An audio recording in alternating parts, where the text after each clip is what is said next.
Et on en vient maintenant à cette alerte lancée par des médecins ici en France. Ils mettent en garde contre une contamination massive liée au cadmium, un métal lourd directement désigné comme responsable d'une flambée de cancer. Bonjour à vous, Pierre Souvet. Vous êtes médecin, vous êtes cardiologue et président de l'association Santé Environnement France. Merci d'avoir accepté l'invitation de France 24. Docteur Souvet, on connaît la présence du plomb, du mercure dans certains aliments. Le cadmium dont on parle maintenant depuis plusieurs jours se trouve, et on le découvre, dans plusieurs aliments du quotidien comme la pomme de terre, les céréales ou encore les pâtes. Et pourtant, il semble si peu connu du grand public. Pourquoi ? C'est totalement incompréhensible parce que sur la Bibliothèque médicale mondiale, il y a plus de 16 000 articles sur les liens entre le cadmium et la santé. Et vous avez parlé de cancer, mais c'est beaucoup plus que ça. C'est aussi des troubles osseux, notamment ça plus que double le risque d'ostéoporose à la dose où la moitié des Français sont déjà là. C'est quand même 460 000 fractures par an, notamment du col du fémur. C'est des troubles de fertilité. C'est une augmentation du risque cardiovasculaire extrêmement important. Là aussi, à la dose où la moitié des Français, ce surrisque est augmenté de 2,7 fois plus de risque. Donc c'est tout un panel de pathologies assez incroyables qui sont liées à ce métal dont les Français sont de plus en plus contaminés. Puisqu'entre les deux études, Nutrition Santé et Esteban, la contamination des Français a doublé. Et pourquoi, docteur, et on va y revenir absolument, on va revenir sur le détail de ces pathologies et sur l'exposition des enfants. Mais d'abord, pour comprendre, je citais la présence de ce métal dans des aliments, mais il vient d'où d'abord? Il vient d'engrais utilisés pour l'agriculture? Oui, parce que dans le monde, on utilise, donc en France, on utilise des engrais de nitrate et de phosphate. Et les gisements de phosphate dans le monde, selon l'endroit où ils se trouvent, contiennent plus ou moins de cadmium naturellement.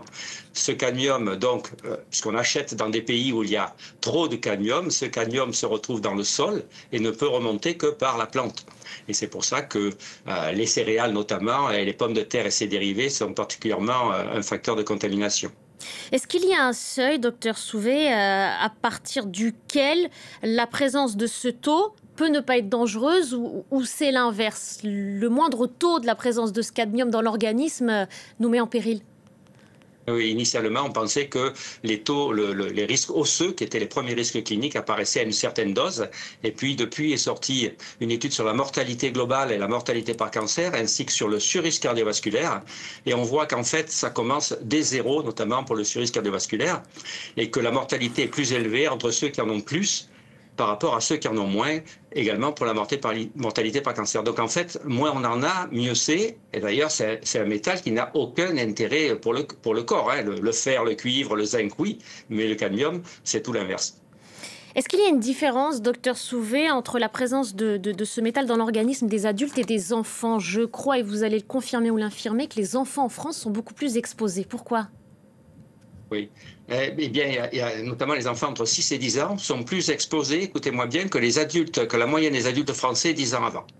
Donc, comme s'il y avait une explosion. Et le problème du cadmium, c'est qu'il s'accumule dans votre corps. Vous ne l'éliminez pas. Il va se mettre dans le foie et puis après dans les reins. Et donc, au fil des années, au fil de la vie, il va continuer à augmenter. Et nous, on a déjà des enfants, donc entre 6 et 10 ans, qui ont des taux 4 fois supérieurs aux enfants américains, aux enfants allemands, 10 fois supérieurs aux enfants danois.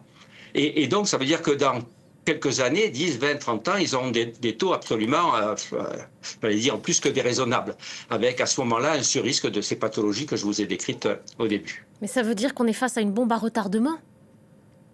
Une bombe actuelle, parce que certains cancers, notamment le pancréas, sont suspectés d'être en lien avec ce cadmium, puisqu'on avait par exemple 10 000 cas de cancer du pancréas en 2010, on est à 16 000 à l'heure actuelle, et le cadmium est un des facteurs de risque qui est impliqué. Pour rappel quand même, dans le tabac, il y a du cadmium, hein, donc c'est pas une raison pour se mettre à fumer si je vous dis de diminuer les céréales et les pommes de terre. Mais donc déjà, ça remonte du terrain. C'est pour ça que les médecins se sont mobilisés, parce qu'il y a des inquiétudes qui remontent du terrain sur la fertilité, sur ces cancers en particulier, notamment pancréas qui est extrêmement agressif, comme tout le monde le sait. Et donc c'est une bombe actuelle et à retardement, en effet, pour nos jeunes. Mais on imagine, docteur, que vous avez alerté, notamment vous, au sein de l'association Santé Environnement France. Comment est-ce que c'est possible aujourd'hui de parler de bombes à retardement, de détailler avec vous sur ce plateau les risques que représente le cadmium, et pourtant il est toujours utilisé? On est face aussi à un scandale sanitaire? Écoutez, l'ANSES, l'Agence nationale de sécurité sanitaire, avait demandé à ce que le taux de cadmium soit réduit dans les engrais pour atteindre une valeur qui permettrait de stabiliser la contamination au lieu de continuer à l'augmenter.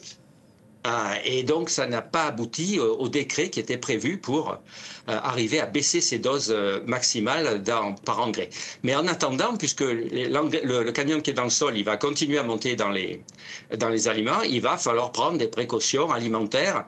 Je ne sais pas si vous voulez qu'on en parle maintenant, mais oui, notamment pour les femmes qui ont... Je vous en prie, allez-y, docteur. Qu'est-ce qu'on peut faire pour se prémunir Donc, pour les enfants, bien sûr, il faut absolument réduire les céréales et les pommes de terre. Donc, la purée tous les jours, ce n'est pas une bonne idée. Alors, manger bio. Dans bio, en moyenne, sur une analyse de 340 études, il y a 48% de cadmium en moins dans le bio. Il y en a toujours. Il y en a toujours, mais il y en a moins, pour être clair. Exactement, parce que les épandages de ce type d'engrais ne sont pas permis, mais si le sol a été contaminé avant, il va quand même en sortir de ce sol. Donc le bio, chez les femmes, notamment en l'âge de procréer, il y a jusqu'à 25% de carence en fer.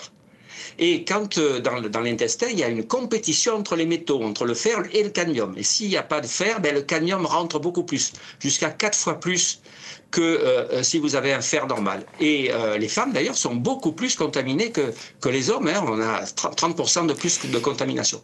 Donc nous, il nous faut lutter absolument contre ces carences. Alors, outre les conseils alimentaires, lutter contre ces carences. Et il nous reste quelques secondes. Alors, ce que vous dites, docteur... Non, mais au contraire, parce que c'est essentiel ce que vous êtes en train de nous dire là. Donc, vous avez donné quelques conseils pour les consommateurs, ce qu'il faut faire en produits, ce qu'il faut éviter de consommer en surdose.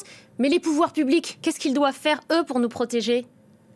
Eh bien, ils doivent s'associer à nous pour faire une grande campagne d'information. D'ailleurs, nous, les médecins libéraux, sortiront un flyer avec tous ces conseils, notamment pour modifier le petit déjeuner, et peut-être mettre un fruit au petit déjeuner plutôt que des bols de céréales, et réduire, donc, ça doit passer par décret, réduire le taux de cadmium dans les engrais pour qu'enfin on arrive à stabiliser, voire diminuer au bout de quelques années la contamination des Français. Voilà, c'est une urgence vraiment de santé publique, c'est clair.